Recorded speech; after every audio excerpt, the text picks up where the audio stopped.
Good afternoon, everyone. Thank you for joining us this afternoon at the Cholangiocarcinoma Foundation's weekly webinar. Today, we are pleased to have the group from NuCana here with us. And also, we're joined by Isabel Gardet, our Director of Industry Engagements from the Cholangiocarcinoma Foundation. And today, we're going to hear from Dr. Elizabeth Ullman. Elizabeth has a wealth of clinical, scientific, and industry experience. She practiced medicine in Germany for over 10 years, focusing on oncology and hematology, and gained her PhD focusing on cytokine expression in Hodgkin's lymphoma, publishing numerous scientific papers in highly regarded journals. We're also going to hear from Professor Juan Vallée from the Christie in Manchester. Professor Vallée was appointed a consultant in medical oncology at the Christie in the UK, having completed his training in medical oncology in Manchester in 2010. And we also are joined by Matthew McKellar. Matthew is the Senior Project Manager, I believe, of NuCana. So we're pleased that you guys are here with us today. And if you have questions throughout the presentation, please feel free to put them into the Q&A or to the chat box, and we'll make sure to answer them by the end of the presentation. But if the questions come to you, go ahead and type them in, and we'll keep track of them and make sure we come back to them. So let's go ahead and get started. Yeah, welcome everybody. It's my great pleasure really to show you a little bit of background information of NUC 1031 and a little bit of the scientific hypothesis, and Professor Vallée will guide you through the clinical development program really, which we have for NUC 1031. Next slide, Matthew, please. So you all probably know very well what gemcitabine is. It's a nucleotide analogon, a kind of a faked kind of nucleotide which sneaks into the cancer cell and into the DNA of the cancer cell, a little bit like a Trojan horse. So gemcitabine actually needs an active transporter in order to get from the plasma cytoplasm of cells. And as you know, tumor cells are very clever, actually. They have several. There is a enzyme called cytidine deaminase, which leads to breakdown of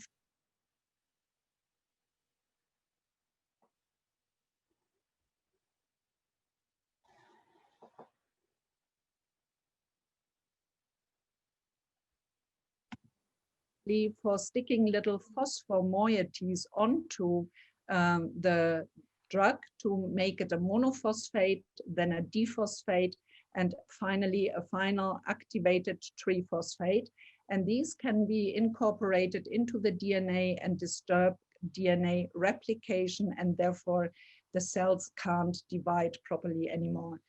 In contrast to that, NUC 1031, as you can see, has already, due to much modified formulation, stick these little phosphate already in, protected by a phosphoramidate moiety.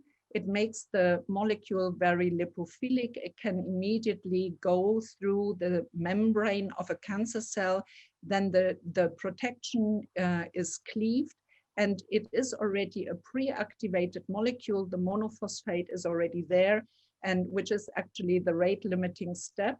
And then it quickly gets dephosphorylated, triphosphorylated, and via this whole mechanism where there is no cytidine deaminase, for example, which would lead to breakdown, and it's also independent, which I will show you later, independent from this deoxycytosine kinase, we think it reaches much higher level in the tumor cell and then leads to an improved form of cell death. Next slide, please. So what have we seen in our patients whom we treated? You can see here very high intracellular active metabolite levels of NUC 1031, and we compared that. This was, we measured this active metabolite actually in PBMCs, which we have taken from patients, and when you compare that to historical data of gemcitabine, you can see that the levels are around 140 times higher in this active metabolite. So that was the first indication that actually what we thought this improved formulation would deliver actually was visible in PBMCs from patients' plasma. Next slide, please.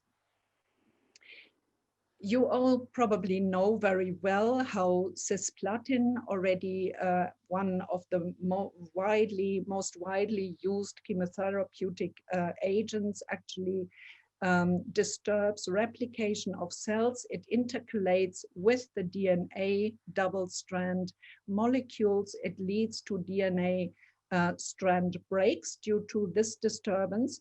But as I said previously, cancer cells are really clever, so they can repair that damage, and that leads to platinum-resistant cancers, actually. However, when we combine 1031 and cells are starting to repair this damage, then they start to incorporate our Trojan horse, in a way, our fake cytidine molecule, and then the cell also cannot replicate anymore, and it leads to apoptosis of this cancer cell. And therefore, the clinical hypothesis is actually that 1031 plus cisplatin should work in platinum-sensitive patients, but also in those who have developed resistance mechanisms. Okay, next slide, please. I wanted to show you that because it is really a great example of why, when we do drug development, we need biopsies from patients. So what you can see here, we analyzed tumor samples from patients with an artificial intelligence methodology where we had an algorithm. The cells were stained, these tumor samples were stained for this kinase expression, which I showed you on the first slide, which is responsible for activating gemcitabine in the tumor cell. And there are patients out there who have low DCK expression or high, or something in the middle somewhere. And we analyzed, these were pancreatic cancer patients, and you can see here patients with a low expression, which is the green curve on that survival plot here, have really a bad outcome compared to the ones who have a little bit higher expression, or even the highest. They live actually much longer. When we analyzed some samples in our first phase 1 study, we actually found that the DCK expression level was not predictive on how our drug worked. And that was the first sign that the hypothesis I showed you on slide 1 actually will become, or might have the chance to become true. Next slide, please. When we then moved forward, we saw in that phase 1 all-comer study really encouraging results already in patients with biliary tract cancer. And we went then straight into an expansion phase 1, if you like, in locally advanced and metastatic biliary tract cancer patients. A total of 14 patients were enrolled, and the aim of the study was really a proper dose selection between the 625 milligram per square meter dose of NuC 1031 and the 725 milligram per square meter and NuC 1031 in combination with cisplatin. That study was called ABC08. Professor Vallée was chief investigator in this trial. We had a total of 14 patients, and the median age of these patients was 61 years old. Next slide, please.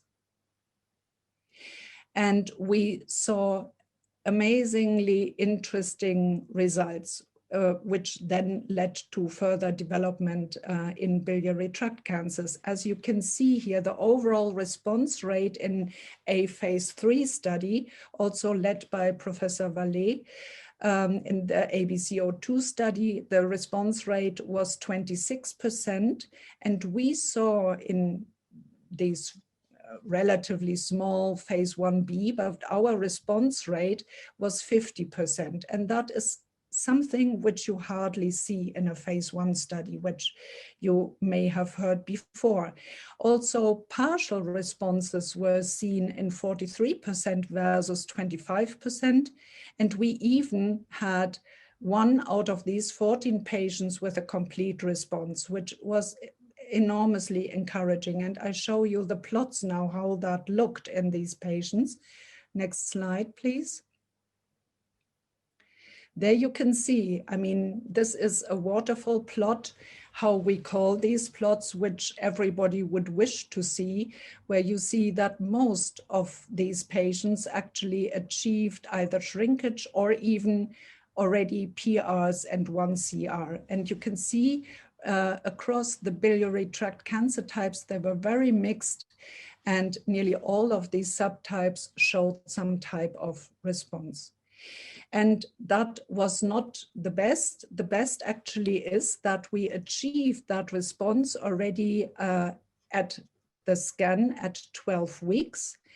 And not only did these patients achieve a response, the responses were long lasting, as you can see. And most of these patients got to the second, or even most of them got to the 3rd scan. And that actually led then to the really great excitement and the setup of the phase 3 trial. Next slide. Oh yeah, the safety. The safety is very important. I nearly forgot to show you that. Also, the safety was really, really encouraging, because we saw less neutropenia with NuC 1031 compared to gemcitabine and cisplatin in the ABC02 study. We saw slightly less thrombocytopenia and similar levels of fatigue, liver enzyme raises, and nausea and vomiting, but definitely not a worst safety profile, maybe potentially even a better safety profile. Next slide.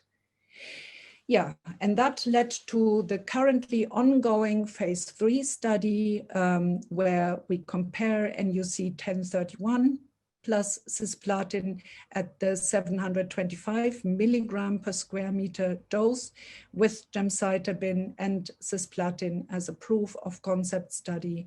And the study is ongoing. And with that, I'd like to stop and hand over to Professor Vallée. Thank you very much, Dr. Ullman. And just before I start, I'd like to really thank Melinda and Isabel and the whole team at Cholangiocarcinoma Foundation for the kind invitation to come and speak today. And also for the team at NuCana. I think we really get an idea that this is a team effort. And as part of that recognition, I'd also like to recognize Dr. Jennifer Knox, from Princess Margaret in Toronto, who's the chief investigator of this study, and also Dr. Mairead McNamara, who was the chief investigator for the ABC08 study that you already heard of. So what I want to try and do is just walk you through the current study, which is a big phase 3 study. It's got lots of technical terms, but I'm very happy to demystify those so that you really get a sense of what this study is all about. So you'll have heard there's different phases of clinical trials, starting off with phase 1, which is very much a safety check and finding the right dose. Phase 2 is a relatively small study where you get a bit of an indication of how active a treatment is. And then you go into the big phase 3. And the idea of a phase 3 study is really to see how the new treatment or the new combination will then compare with the standard of care. So the standard of care that we're comparing is cisplatin and gemcitabine. And in this study, there are 2 groups of patients. Half receive cisplatin and gemcitabine, and half receive the new combination with the NuC 1031 and cisplatin.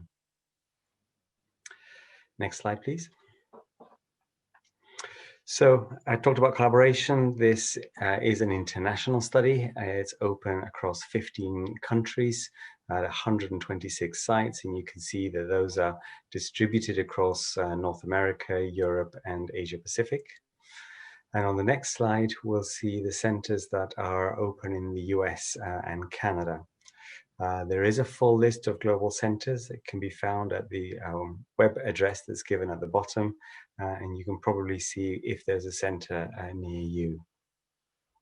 Next slide, please. So it's nearly a year, in fact, since the first patient entered the study. That was in December 2019. The recruitment period is expected to be about 2 years, so that will take us through another year now until December 2021.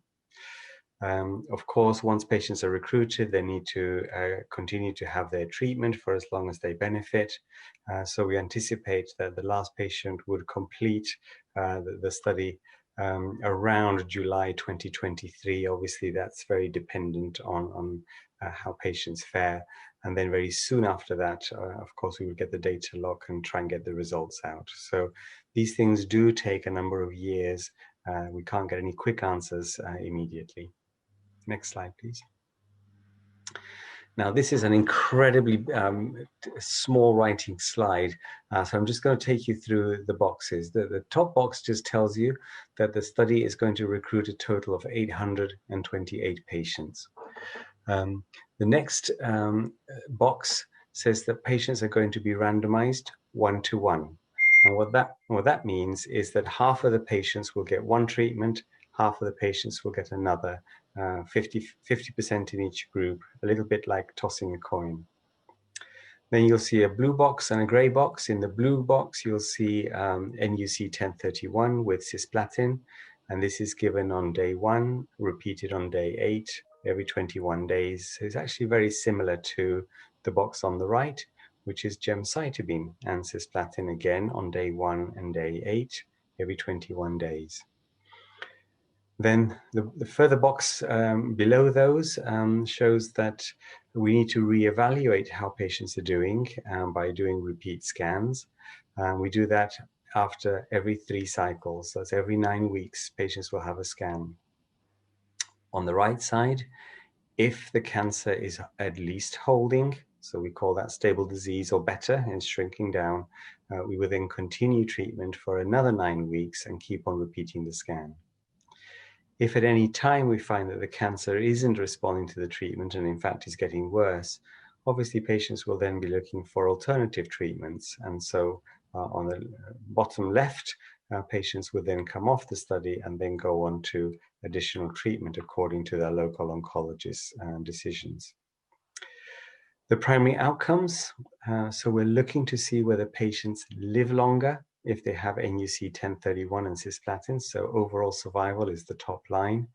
And we're also looking at objective response rates, which means how much the cancer shrinks down on a CT scan or an MRI scan. We always have a number of secondary endpoints to give us as much information as we can learn from a clinical trial. So this is how long does the chemotherapy control the cancer for? If the cancer does manage to get the cancer shrunk down, so if the chemotherapy does manage to get the cancer to shrink down, how long is that sustained for? It's a relatively new combination in a big patient group, so safety is important. We'll be looking at pharmacokinetics, and I'll talk about this in a second. And also we'll be making an assessment of quality of life. So it's not just about controlling the cancer. I think we're very interested also to understand what is it doing to the patients in terms of side effects, and how is that impacting on quality of life? And there are 3 different quality of life questionnaires that will give us slightly different bits of information, and it's important that we get your feedback if you're on the trial. Next slide, please. So with any clinical trial, we need to make sure that patients are carefully selected. Sometimes I do get asked if somebody wants to take part in a trial because it's a new drug, but they may be at a different stage of disease. I think the only way you're really going to know whether a particular treatment has had an effect in the context of a randomized trial is that you try and keep as much as possible exactly the same between the 2 groups, and the only difference is the new treatment. So that then if you are seeing a difference in terms of survival or control of the disease, then you know it's due to your treatment. So for that reason, we have very strict inclusion and exclusion criteria, which we in the clinic need to make sure that everybody fulfills. So of course, we must make sure that patients understand the study and give consent to participate. This is for adult patients only over 18. And in fact, we are including patients across the whole range of biliary tract cancers. So in addition to cholangiocarcinoma, also gallbladder cancer and ampullary cancers. It is for patients who have advanced disease. So if you've had surgery and you're looking for chemotherapy immediately after curative surgery, it's not for you. If you've already had chemotherapy for advanced disease and you're then looking for something in what we call second line, this is not for you either. So it's very specifically for patients having first line chemotherapy for advanced disease. Patients need to be fit enough, and we measure that by using something called the ECOG performance status. 0 is good, and so is 1. So we want patients who are fit and looking after themselves. They may have a few symptoms, but are otherwise independent, with a life expectancy of at least 4 months. Many of you will know that you can run into problems with blocking of the bile ducts and needing stents, and infections can then also develop. So all of that needs to be stable and controlled. And then we do a number of blood tests, a CBC, to make sure the blood count is okay, as well as the liver and the kidney tests. Again, these are all about making sure that we're safe and that the treatments are going to be as well tolerated as possible. I will come back to the QTC. This is something that we measure on EKG that you would have, and I'll talk about this in a little bit more detail. There's inclusion criteria. HIV patients often were excluded from clinical trials in the past. In fact, they're not excluded in this study, provided they don't have active disease and there's a low risk of AIDS. And there are 2 inclusion criteria at the bottom regarding the use of contraception. Of course, with any chemotherapy, we want to make sure that we avoid a pregnancy. Exclusion, thank you. So some of you will know that when you have a cholangiocarcinoma, there can be a mixed tumor, by which we mean there is also a mixture with another type of liver cancer called hepatocellular carcinoma. Those cancers behave a little bit differently and maybe respond to treatment differently and may have a different biological behavior. So those patients have been excluded. If patients have previously had cisplatin or gemcitabine, we wouldn't normally recommend that they have it again, particularly in this setting. So those patients will be excluded. It's unusual to have cholangiocarcinoma affecting the brain or the spinal cord. But those patients would not be eligible to be included either. And usually having another cancer also means patients need to be excluded. And that's because sometimes that can then confuse our understanding and our interpretation of events. There are some exceptions. There are some very low risk cancers and patients are included, and those are set out in the protocol. There are some other serious medical conditions that may mean it's not appropriate, or acute or chronic medical, neurological or psychiatric conditions. So this is much more about the physician being able to make an assessment as to whether it's safe for somebody to take part in a clinical trial of a new combination of treatment for cancer. There are a number, I'm not going to go through all of the last few. Major surgery within 28 days. We need to allow patients to have recovered, and also using a live vaccine within 28 days. And having residual side effects from other treatments that haven't completely resolved. Of course, that again makes it difficult to interpret what we're seeing within the study. Thank you, Matthew. Next slide. So this again looks very busy, and this is what we call a schedule of events. And if you just look down the first column on screening, it's quite small writing, so I need to take my glasses off. So of course, informed consent is the first step. We need to check the inclusion and exclusion criteria that I've just talked about. Demographics is just getting the baseline information that we need together with the medical history and having a physical examination. And then the performance status, that's the ECOG status, to tell us how fit somebody is, measuring the vital signs, height and weight. These are all important things, together with the EKG. I'm just going to quickly pause on the EKG for a second, because this is a relatively new drug and a new combination. I think it's important that we provide as much safety data as we can get. And so patients are having an EKG on day 1 of every cycle. They will also have it on day 8 of cycles 1 and cycles 2. So that applies to all patients. But in addition, there is more close monitoring using a Holter monitor, and I'll come back to this on a later slide. If appropriate, we do a pregnancy test, then the routine blood tests, hematology and biochemistry, as well as the blood clotting, and then the radiologic tumor assessment. This is where we're measuring the cancer, mostly with CT scans. Sometimes we use an MRI scan, and sometimes we use a PET scan to help interpret that. But in general, most of the time we use CT scans. There will be PK, which is pharmacokinetic sampling, and I'll come back to that. Then the administration of the chemotherapy on the days that I said, day 1 and day 8. And all the time, we want to know whether there are any changes in medication that patients are taking, together with any side effects that are developing.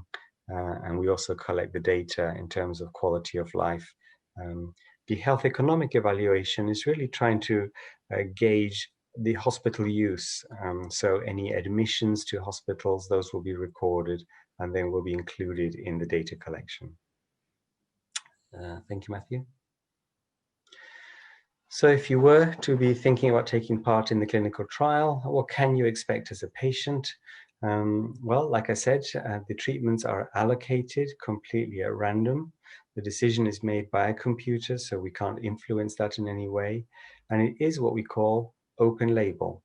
So if we say that you're receiving NuC 1031 and cisplatin, that's what you're getting. If we say that you're receiving gemcitabine and cisplatin, again, that's what you're getting. There's no dummy drugs, there's no placebos. Of course, you'd need to attend for treatment on day 1 and 8 of a 21-day cycle. The EKG readings I've already referred to. And of course, we'd want patients to help give us all the information by completing the study assessments, like the quality of life questionnaires, for example, and procedures, and to come for the reevaluation scans every 9 weeks so that we can see how the cancer is doing. If we do find that the cancer shrinks enough for us to call it a partial response or better, I think the regulatory authorities like us to confirm that, to make sure that it wasn't just a very transient event, that is something that is meaningful. And so we are having an additional scan, which is standard for many clinical trials, within 4 weeks of the original scan that showed a response. In general, treatment will continue for as long as the patients are benefiting and the tumors are under control. If at some point the chemotherapy stops, but the cancer is still under control, then we would like to continue doing 12 weekly CT scans for as long as the cancer is holding. And that's so that we know if the chemotherapy did hold the cancer, how long it did it for, and we're able to measure that for as long as possible.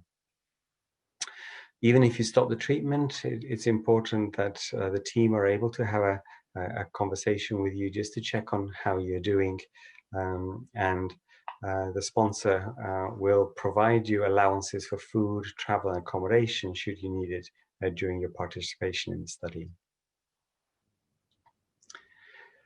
So pharmacokinetics is really measuring how individuals and their bodies handle the drug. So what we do, once the drug has been given, we can then do blood samples at different time points. And that allows us to assess how quickly the drug is being cleared from the body. Sometimes it's cleared through the liver, sometimes through the kidneys. And so we want to know in quite a wide population of patients how the body handles the drug, because that then helps us to understand sometimes why some patients get more side effects than others, or why maybe some patients get more benefit than others. So these are additional blood samples which will be taken at the end of the infusion.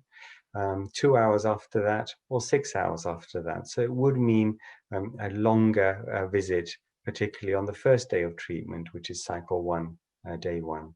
And this is only being done in arm A in patients receiving NuC 1031 and cisplatin. So this is the QTC sub-study that I alluded to, that aims to get as much safety information with respect to the heart. As we all get older, we have increasing problems with the heart is one of our major organs, and of course we need to try and understand how the drug impacts the heart, if at all.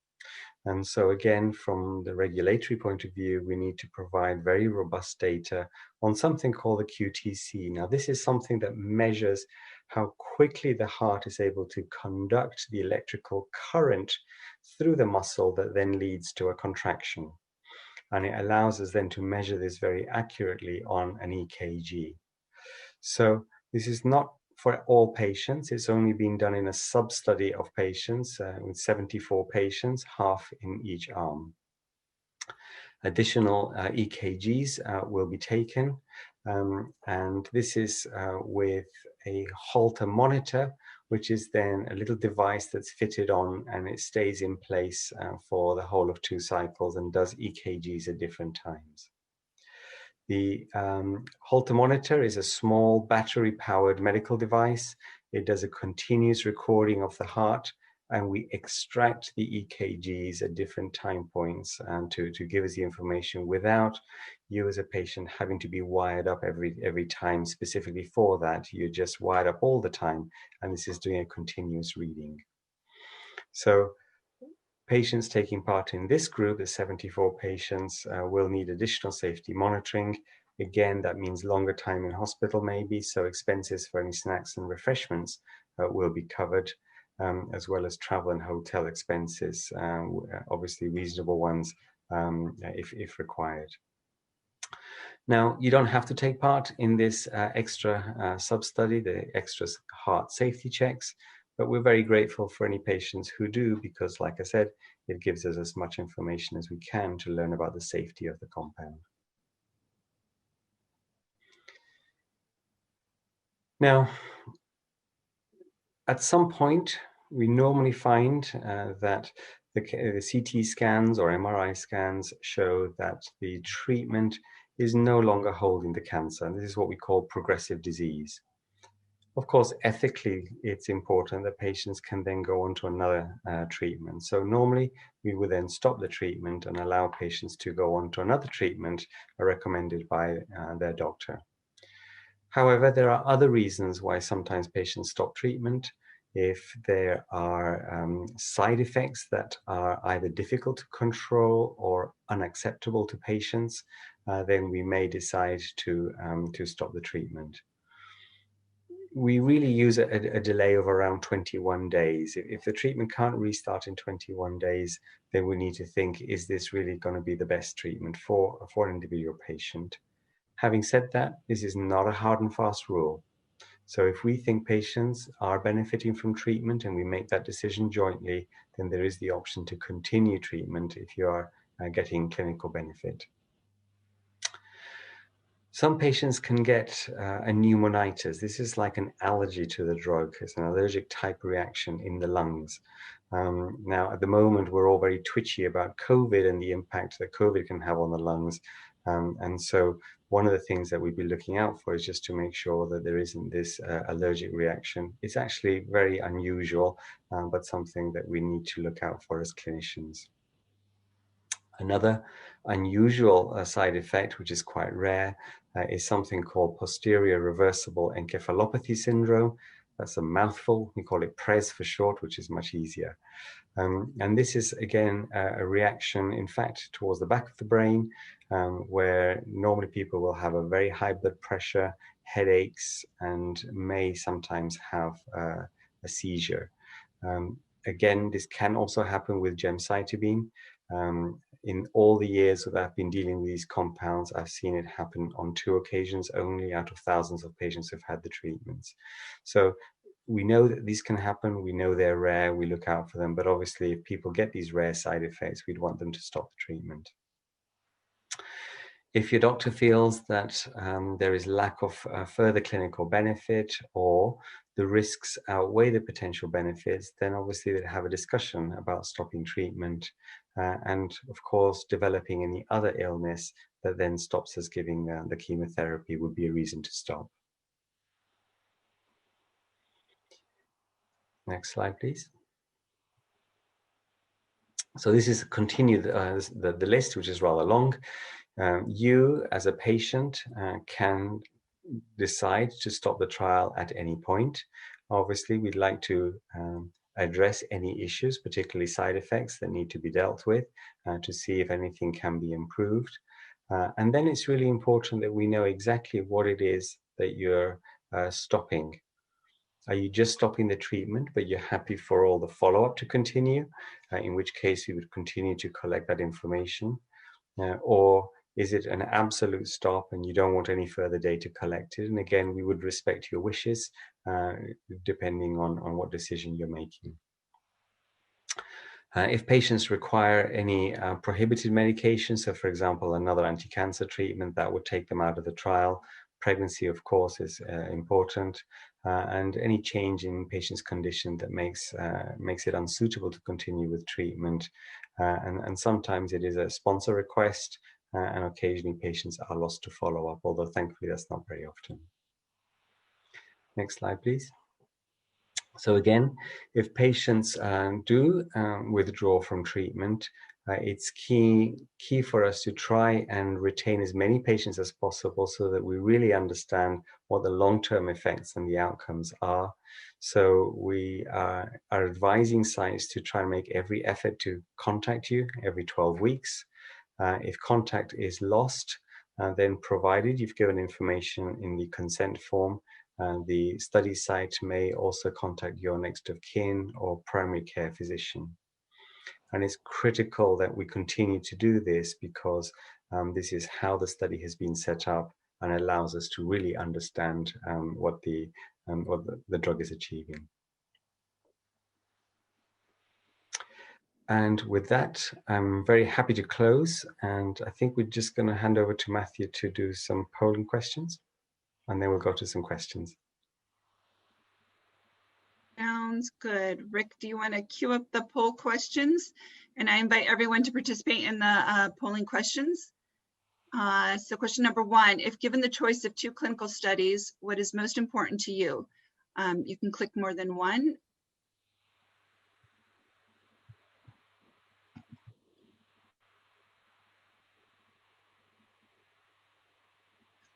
Question number 2, if you were given the chance to take part in a voluntary sub-study, would you?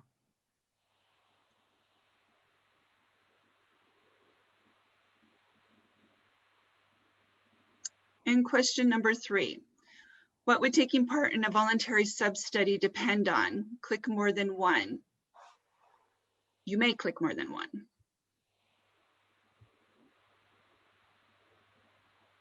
We'll give you guys just a few minutes to answer those, and then Rick can give us some results.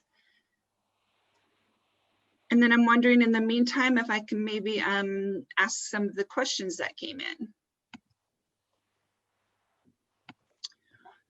So the first question we had was, has the drug been tested without the cisplatin?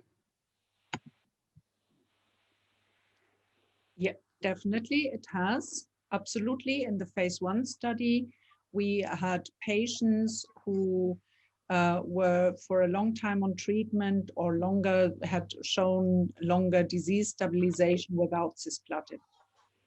Absolutely. All right. Rick, do we have any results yet? Yeah, I was just going to give him another 5 seconds. Okay.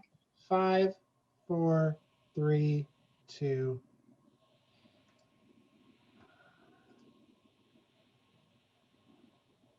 Okay, so results to question number 1. If given the choice of 2 clinical studies, what is most important to you? And it looks like we had previous study results as the number 1 answer.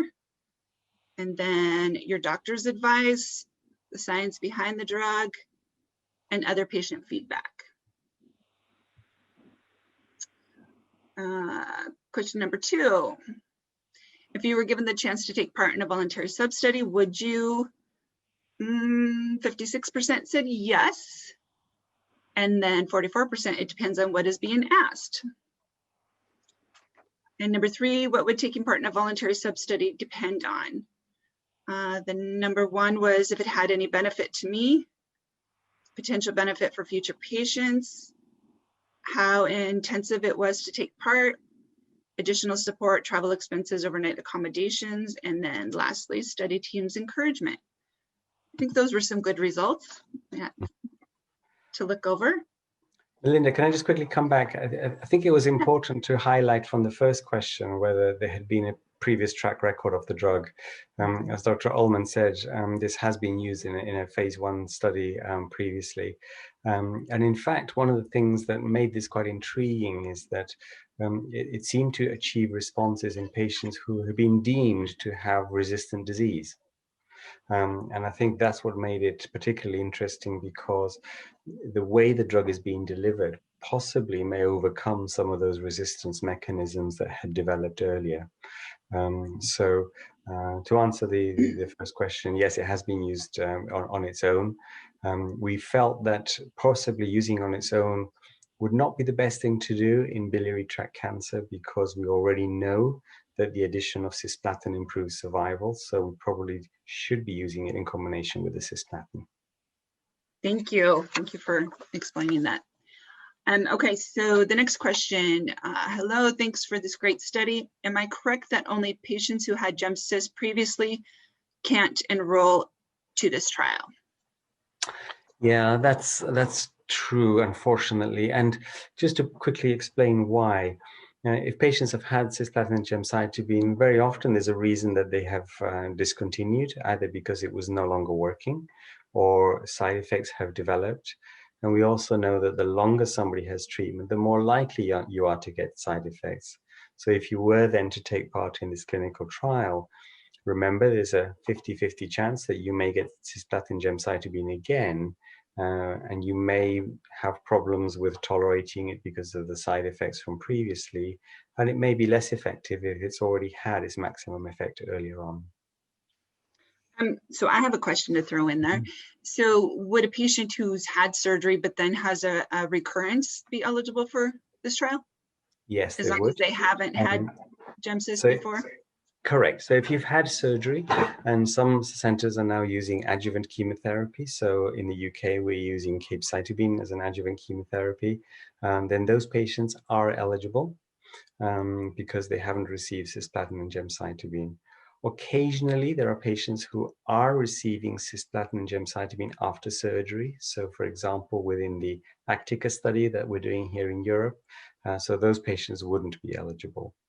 But yes, you can have an operation previously and then have a recurrent disease and be eligible. Okay, wonderful. Will patients get the results of the scans? And I'm not sure what he means by this, but will they be able to use it? Yes, is the short answer. So the scans are not blinded. Okay, the idea behind the scan is that your physicians are able to look at the scans and make a decision on whether it's appropriate to carry on with treatment or not. And we would do this for any type of treatment, any chemotherapy, because we need to know if patients are benefiting from treatment or not. So the results of the scans will be discussed with you as a patient. And if you want to have a written report or you want to have a copy of the images, then that will follow according to your institutional guidelines. Okay. Another exclusion criteria. Why is it not possible for patients who had already done FOLFOX treatment to enter into the trial? Yeah, so that's a good question. So if patients have had any type of chemotherapy, we know that chemotherapy does take a toll on the reserves in the bone marrow. So as you know, every time you have chemotherapy, the blood cells can be lowered and then they gradually recover. And the way that they're recovering is by using a pool of stem cells, which are then allowing the cells to recover. And the more you have treatment, the more damage there is to that recovery reserve.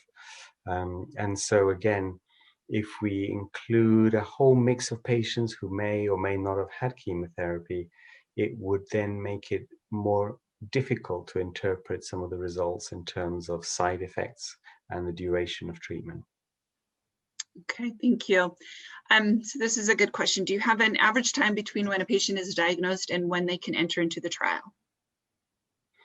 Yeah, 21 days is the cutoff, and that allows time to do all the screening investigations. So it's a relatively tight window because the safety checks sometimes do take a bit of time. Okay. How quick could someone start the treatment? My dad is scheduled to start gemcitabine with cisplatin or oxaliplatin, depending on the hearing test result.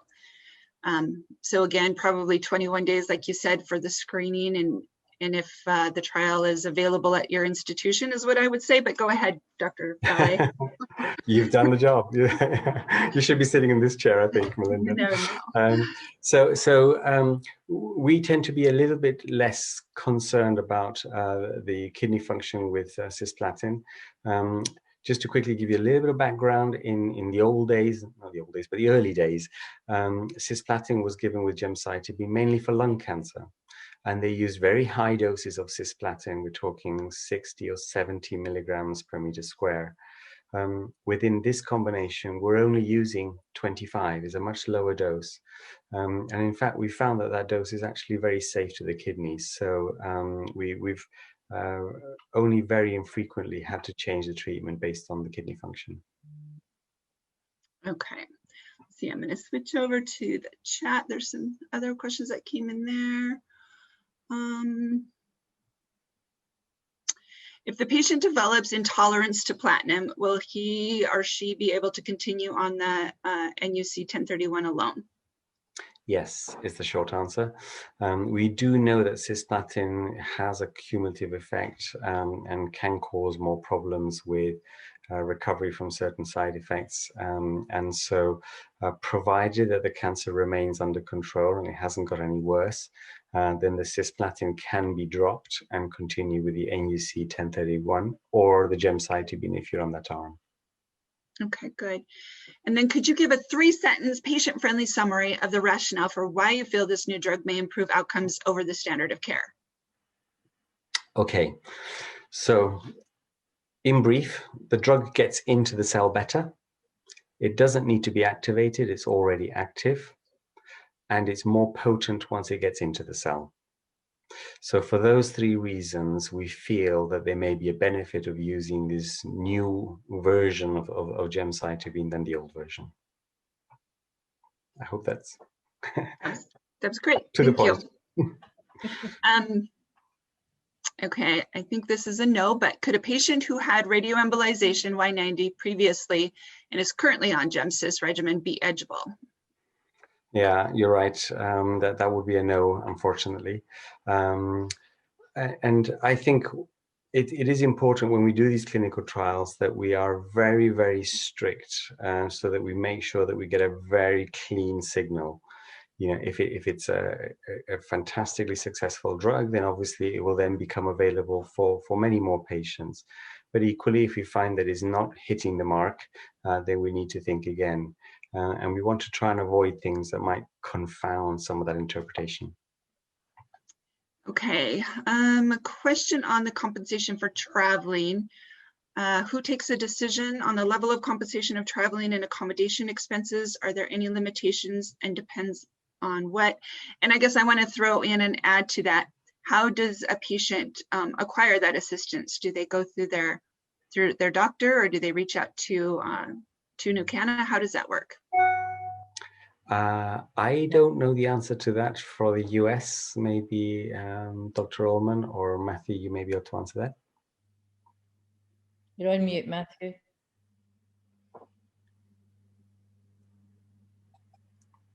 Okay, can you hear me okay? Yes. Yeah. Right. My buttons take sometimes a little delay coming off. So the answer to that is it's reasonable expenses that are paid. So we pay reasonable travel expenses. I think really everything is done on a case-by-case basis. So if there's any concerns, then what would happen is you would discuss that with your study team that you were discussing with, and if they felt they needed to come and ask us if they, if maybe something was a little bit more expensive than normal, they would come and discuss that with us at NuCana, essentially. So it's a dialogue and a discussion, but we really do understand that some people may wish to travel some distance, and we really do want to support people to participate and make participation in our clinical study as comfortable and as easy as possible. And secondly, it's actually done all through the site, so it's done through your local hospital and your local study team. So they're able to arrange everything for you locally. Wonderful. Okay. Thank you for providing that option for the patients. I appreciate it very much. Is Neupogen or Neulasta allowed on this study? Yes, it is allowed. We follow the ASCO guidelines, so we don't feel that it's required up front. But if somebody is running into problems with recurrent neutropenia, then in keeping with the ASCO guidelines, the use is allowed. Okay. Patients would not be eligible if they are on the 2 drugs, gemcitabine, cisplatin, and they are working well. Correct. Once you start a treatment, you are no longer eligible for this. So I guess basically what we want to emphasize for this trial is it's for newly diagnosed patients who are entering into a first-line treatment, and for those patients who might have a recurrence after surgery for now, right? Until we get this study filled and find out what's going on, and then it'll be opened up more widely. Yeah, exactly. Thank you, Melinda. Okay.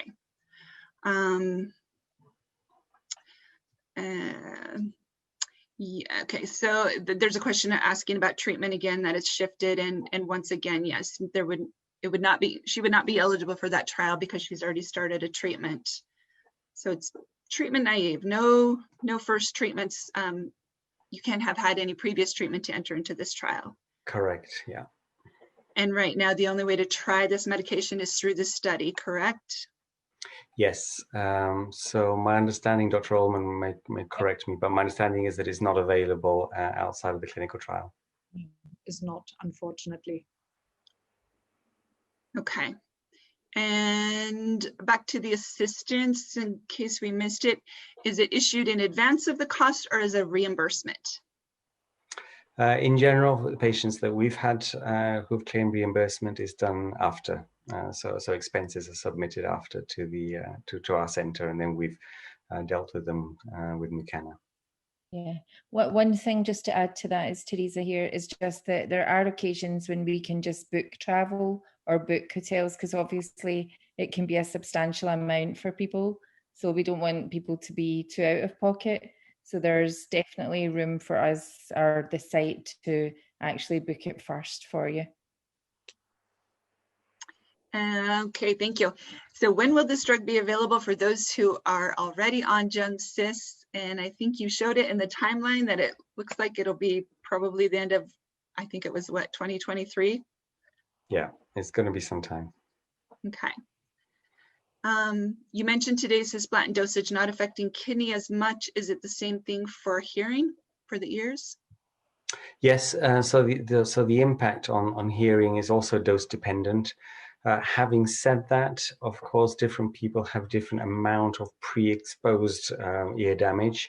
They may already have tinnitus, they may already have been working in a loud environment, etc. So not everybody is at the same risk of hearing impairment. But that's very much a cisplatin issue rather than NUC 1031 or gemcitabine. Okay. And could a 70-year-old patient recently diagnosed with stage 3 post-surgery on capecitabine benefit from this study? I don't know about benefit, but they would be ineligible, correct? Correct. So if you've got stage 3, if you've had a resection and you're on capecitabine, then hopefully the cancer has been cured and got rid of. And people will only be eligible then if the cancer were to recur at a later time. Even after capecitabine, Okay, wonderful. After You must have gemcitabine, at least 6 months, yeah. 6 months, gotcha. Okay. So there's no washout period for a patient who has been taking Abraxane Gemcysts for only 2 weeks. No, still ineligible. Correct. Okay, so thinking towards the future, when will we have combinations of NUC 1031 with paclitaxel or checkpoint blockers, etc.? Well, that's a difficult question. I can only say we hurry up. We hurry up. Good. Yes, let's get this recruited so we can get more treatment options out there. And I think last question, how does the new protocol affect platelet levels? Is there a need for plasma transfusions as there often is with standard of care chemo? So we're very familiar with handling cisplatin and gemcitabine. Yes, we do know that platelets drop, particularly if patients have been on treatment for a longer period of time. And so the same supportive care would apply to the NuC 1031 and cisplatin combination. So it's not usually a problem initially. It may be a problem in some patients later on. You saw in the early ABC08 data that in fact the risk of grade 3 and 4 thrombocytopenia was lower than with cisplatin and gemcitabine, although very small numbers to compare. Wonderful. That is it. Unless anyone else has any more questions, we've got some thank yous in there to throw out to everyone for the information and the time. They all appreciate it. Melinda, it's Matthew. Yes. May I just also say a few words as well? So I know we're coming to the end of our... Please do. Yes, go ahead, Matthew. So I just wanted just again to thank Professor Biliary for his time this evening for us in the UK. Yeah, we really do appreciate the time he's taken to come and speak to everybody. We'd also like to thank you at the Cholangiocarcinoma Foundation. We think it's a fantastic organisation, and the work you're doing is invaluable for a lot of people. So we want to just publicly acknowledge that, and we want to support and work very closely with you with this study. I just wanted also just to thank and acknowledge Dr. Mairead McNamara as well. Dr. McNamara, worked tirelessly on our ABC08 study, which we presented some of the interim analysis for earlier on, and upon which, without which we wouldn't have been able to move forward with the phase 3 study. So I just wanted to take time to acknowledge Dr. McNamara, who also works at the Christie in Manchester. And finally, just to thank everybody who has taken the time to come and listen to us for this clinical study that we're running, all the patients and caregivers out there who are listening. We are doing this study to try and progress treatment and to make people's lives easier and better. And without you sort of taking interest in our study, we obviously can't do that. So again, just a sincere thank you to everybody out there listening, and for all your questions. It's very, very much appreciated. Thank you. We appreciate it. We appreciate you guys doing the research to try to further the science and find more treatments for all of us patients and for our loved ones. So thank you for taking the time to come and present today. I know it's late where you are, and we appreciate that too. And thank you everyone for tuning in, and this will be recorded and on the webinar, so if anyone wants to catch it again, feel free. Everyone have a wonderful day and evening. Thank you. Thank you. Bye. Thank you Bye-bye. all very much. Bye-bye. Bye. Bye.